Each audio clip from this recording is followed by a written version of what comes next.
They left behind the cotton fields, the sharecropper's shack, the whip's echo in the night. They boarded trains in silence, carrying hope in battered suitcases, and they would arrive in Harlem to shake America's very idea of blackness. It was the early 20th century. The South lay heavy with Jim Crow codes, segregation, disenfranchisement, terror. In that stifling might, a quiet revolution stirred. Between 1916 and the 1930s, millions of black Americans embarked on what would become known as the Great Migration, heading north to cities like Chicago, Detroit, and New York, chasing work, dignity, and safety. Among those who moved, many made their way to Harlem, a neighborhood in Upper Manhattan. Harlem had once been intended for white upper-class development, but by the early 1900s, it had many vacant lots, and landlords, seeking tenants, opened up to black tenants. By the 1920s, Harlem had become something more than a place of residence.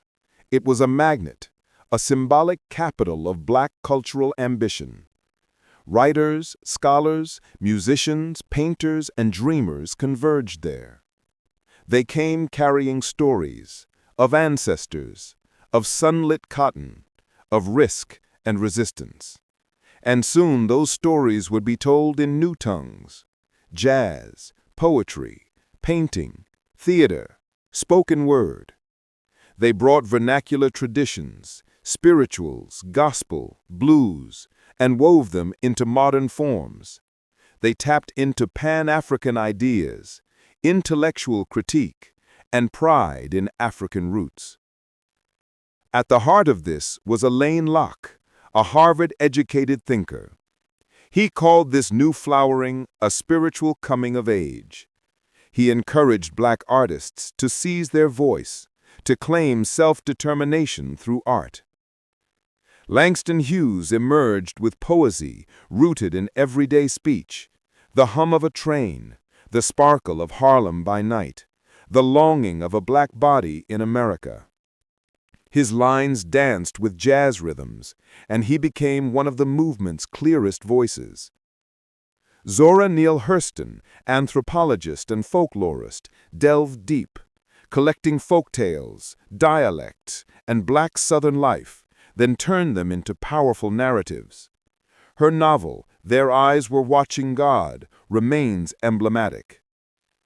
In music, the air in Harlem pulsed with innovation. Duke Ellington led orchestras, reimagining jazz as high art. Louis Armstrong, Bessie Smith, Cab Calloway, Fats Waller, they all played gigs, cut records, transformed sound. The Cotton Club, legendary though racially segregated, hosted Ellington's band, Cab Calloway's spectacle, and a white audience that came to marvel at the black sound. Some criticized it, a rung in the ladder of exploitation, yet it also gave visibility. Meanwhile, painters and sculptors, Aaron Douglas and Augusta Savage among them, developed visual idioms that fused African aesthetics and modernist form. In their work, African motifs, bold silhouettes, rhythmic geometry, and narratives of black life came alive. To support all this, institutions formed: publishing houses, theaters, salons, newspapers, black-owned and black-centered, provided channels. Magazines like The Crisis, NAACP, and Opportunity, Urban League, published black poets and critics, bridging community and national culture.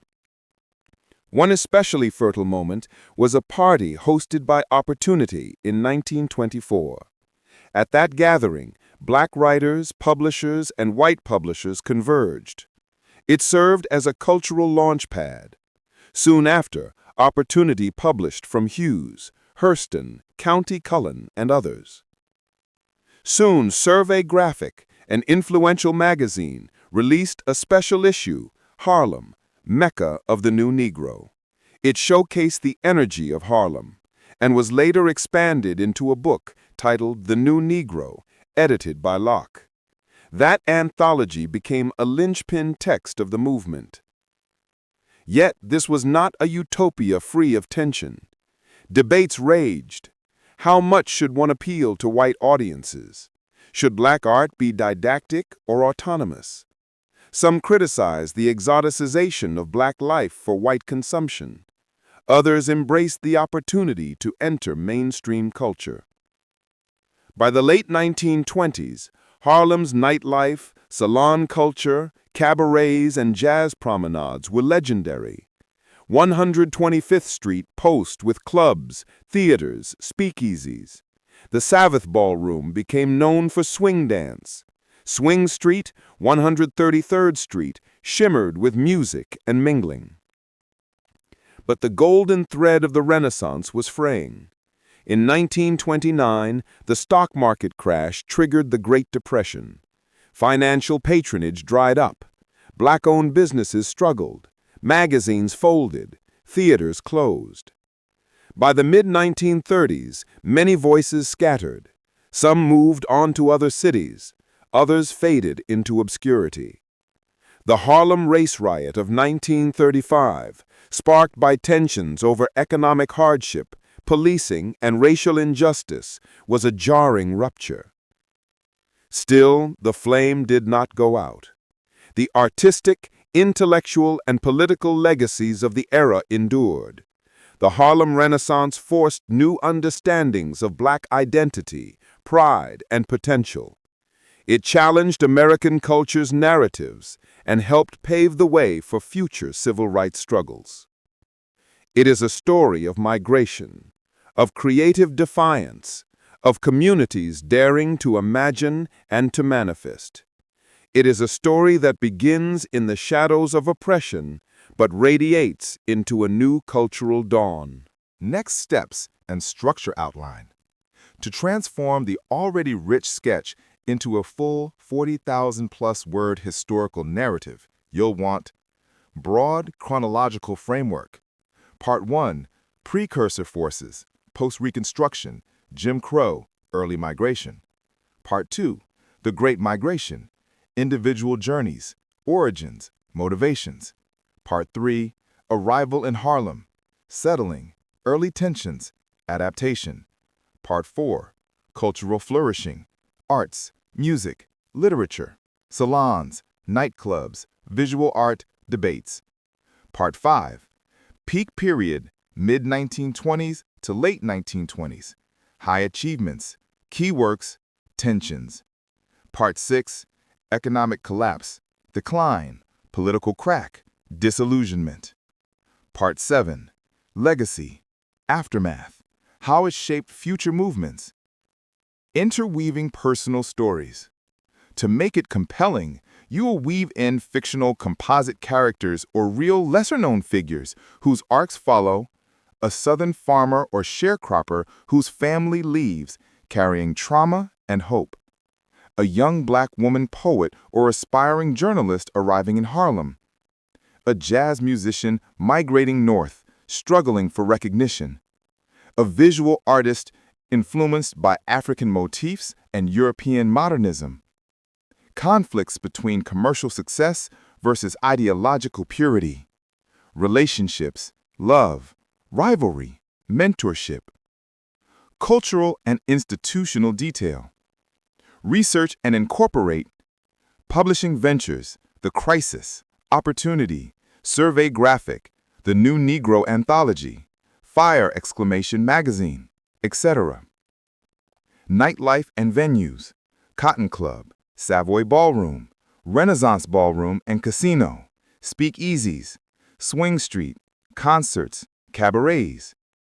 Visual arts, Aaron Douglas, Augusta Savage, Harlem Avant-Garde, fusion of African motifs and modernist styles. Literary debates, art for art's sake versus protest literature, representation versus stereotype, Pan-Africanism, Harlem as symbolic center.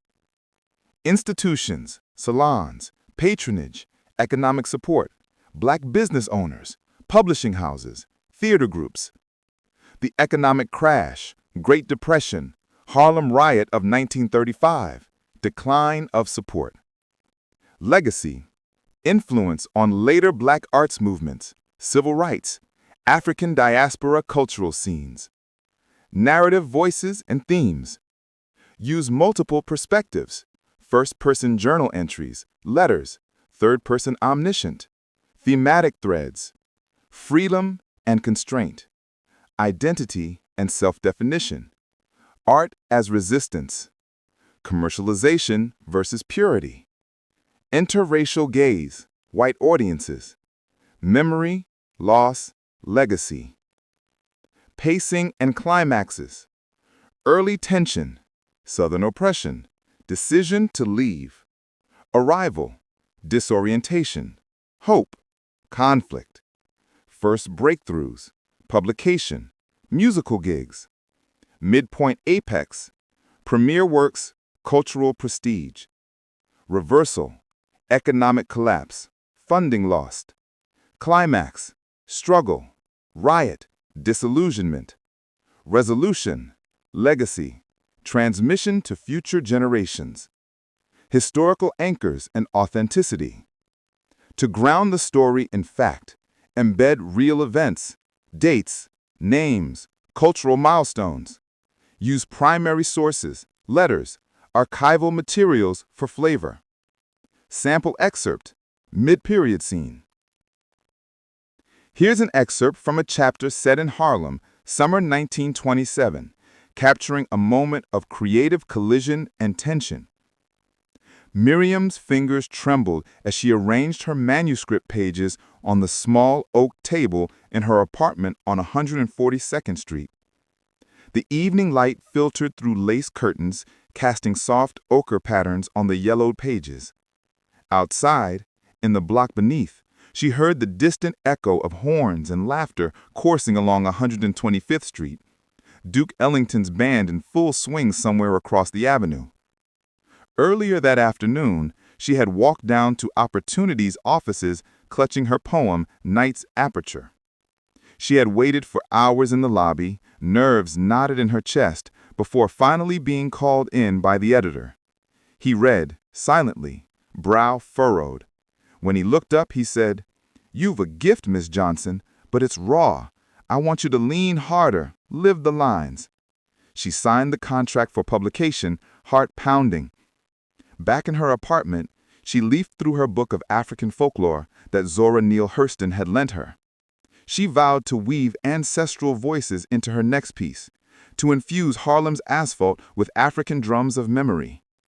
Outside, a trumpet call cut the dusk, a solo, floating across tenements, stirring the air. She pressed her ear to the sill and heard doot-doot-doot-doot-la, a melody torn between sorrow and elation. At that moment, Lewis, a trumpet player, stepped into the hallway humming. He peered through the open doorway. "You're writing again?" he asked, half-smile. She nodded. He passed his horn case. "Meet me at Connie's Inn tonight. I want you to hear what we're doing with the new riff. It might push your next poem in ways you never saw." Later that evening, Miriam threaded through smoke-charged corridors of Connie's Inn. On stage, the band launched into a syncopated explosion.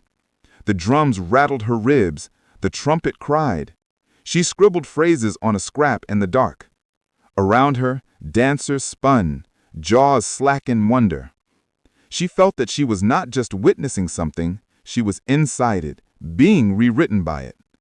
When the set ended, Lewis found her. "Your next poem. Send it to Opportunity tomorrow. Don't wait." She nodded, cheeks wet with sweat and revelation. The night for her pulled open a kaleidoscope of possibility. That scene would be expanded with dialogue, interior monologue, more contextual description, and threads of tension, money, audience, compromise, genre. Here's how you can continue and deepen the narrative, building on what we sketched earlier, with more historical detail, thematic texture, and narrative momentum. I'll lay out further chapters, key scenes, and propose how to push it into a full historical epic. Where we left off, mid-20s in Harlem, the story opens pathways to dramatic conflict, institutional change, decline, and legacy. Below is a continuation plan plus sample expert. Continuation plan and expanded outline. Below is a further expansion of the timeline and structural beats. Use this as a guide when writing the full version. Phase, time frame, key events or tensions, narrative foils or conflict, purpose or arc. Cultural explosion, approximately 1925 to 1929.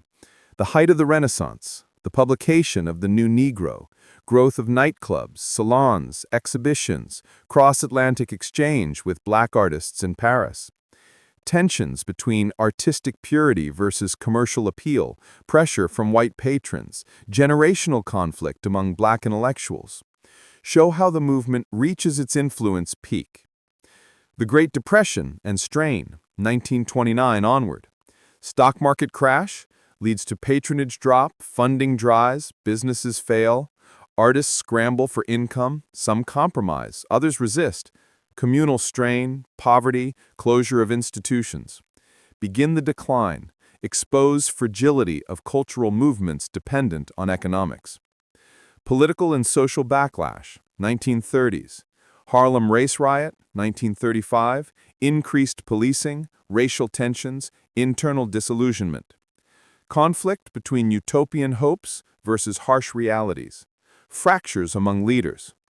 Show how external forces constrict the movement. Aftermath and transmission, late 1930s into the 1940s. Many artists leave Harlem or fade, but seeds planted for civil rights and black arts movement. Passing the torch, younger generation influenced, reclamation of legacy. Resolve the story, show the thread from the Renaissance to later activism and art. For personal arcs, you'll want to carry earlier characters onward. Miriam, poet, dealing with declining magazine budgets, choosing between pure voice or commercial commissions. Lewis, musician, trying to sustain his band with fewer bookings.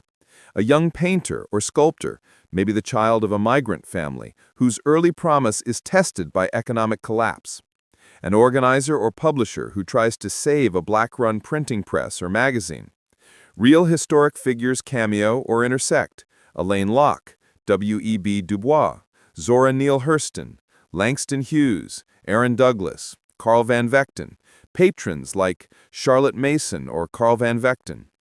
Also introduce secondary threads like the role of black women writers, salon hosts, and organizers, often under-recognized. Influence of Caribbean and African diaspora voices entering Harlem. Intersection of sexuality and identity, queer black artists navigating space. Visual art and exhibitions, museum inclusion or rejection. Sample expanded narrative, late 1920s into the early 1930s. Here is a narrative passage, a bridge between the height of the Renaissance and the coming storm of the Depression, to help you see tone, voice, and how to weave individual lives with wider history. Chapter: When the Light Flickers. Harlem, autumn of 1928. The air that year tasted of possibility and electric neon. The streets glowed with jazz, and the salons brimmed with poems and arguments. In Miriam's small apartment on 140th Street, stacks of freshly accepted typescript lay beside her bed. She still read her drafts by lamplight late into the night, listening through the open window to a distant trumpet solo drifting from 125th Street. One evening, Lewis knocked softly on her door. His cheeks were flushed, breath uneven. "They've cut our monthly stipends from the club. We've got fewer bookings, Miriam. They choose bigger names or white bands. I don't know how much longer this can last." She handed him a fresh poem, her best work yet, but she saw in his eyes the weight of instability. The margins were slim. The fees offered by Opportunity were small. The magazine's editors themselves admitted that patrons were pulling back. Still, they held on. Miriam arranged a reading at a small Harlem cafe. Lewis played behind her, his trumpet weaving between her lines. The crowd was small, but intense. Afterwards, a young publisher approached her. "We'll run a pamphlet edition, but I need more pieces by next week, and you'll need to adjust some lines so it sells to a mixed audience." She nodded. swallowing her misgivings. Meanwhile, on Adam Clayton Powell Jr. Boulevard, the Rennie Ballroom and Casino, the Rennie, still opens its doors with dance floors, orchestras, and evenings of black opulence. Built and initially run by African Americans, it remained one of Harlem's grand venues. Down the block, Connie's Inn, the Cotton Club, and speakeasies swelled and shrank in prosperity, some forced to turn whites only or limit black patronage to secure funding. Even Duke Ellington's orchestra felt the strain. Many venues cut back on pay. Touring became more difficult. Yet, in 1929, Ellington's Mood Indigo still broke ground, pushing jazz into new harmonic territory. But on October 24, 1929, the stock market crash struck. The ripple was immediate. Patrons canceled charity events, sponsors dropped magazine ads, black-owned banks in Harlem face runs. The press is slow. Writers who once sent poems to the Crisis or the Messenger find their letters unanswered. One cold dusk in early 1930, Miriam stood at the window of Opportunity's offices. She watched as the once busy corner declined. The office lights dimmed earlier now. Editors closed the doors more often. She realized with a pang that many of her colleagues were leaving Harlem, some to Chicago, some to Detroit, some to obscurity. In the dark, she recalled Elaine Locke's phrase, a spiritual coming of age. But did that age have an expiration date? The question haunted her. Following this, you would continue in subsequent chapters. Harlem Race Riot, 1935. Write a dramatic sequence with a protest ignited by economic tensions, police brutality, a mood of betrayal. Disintegration of institutions. Magazines folding, salons closing, publishers withdrawing. Personal losses, a mentor dies, a friend moves away, characters forced to take menial jobs. Afterward, gradual resurrection in later decades, characters witnessing that younger voices in the 1940s, 1950s draw on their legacy. Coda and Legacy chapter. Maybe set in the 1950s or 60s, showing a younger black poet referencing Miriam, invoking Harlem's history as past and foundation for new century.